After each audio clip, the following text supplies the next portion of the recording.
নমস্কার।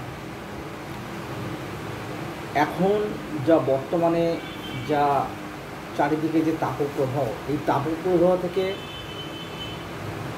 আমাদেরকে বাঁচতে গেলে কিছু প্রয়োজনীয় নিয়ম আমাদেরকে মেনটেন করতে হবে। নমস্কার, আমি ডক্টর শেখ ফারুক আহমেদ। এই তাপপ্রবাহের জন্য সবসময় যেটা মাথায় রাখতে হবে সেটা হচ্ছে, যদি আপনাদের তৃষ্ণাবোধ নাও হয়,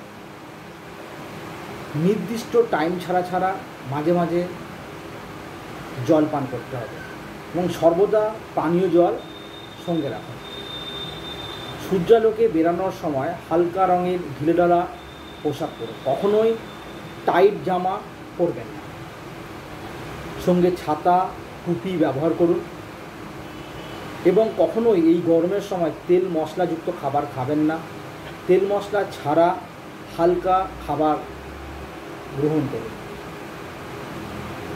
যদি মনে হয় যে আমার খুব কষ্ট হচ্ছে, রোদে মাথা ঘুরে যাচ্ছে, সেই সময় একটা ঠান্ডা জায়গায় বা শীতল জায়গায় আশ্রয় নিন।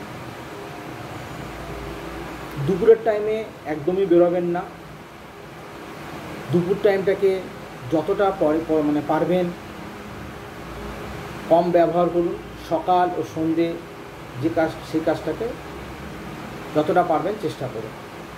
যদি খুব অসুস্থ মনে হয়, কাছাকাছি কোনো হসপিটাল বা চিকিৎসকের কাছে দেখা করুন।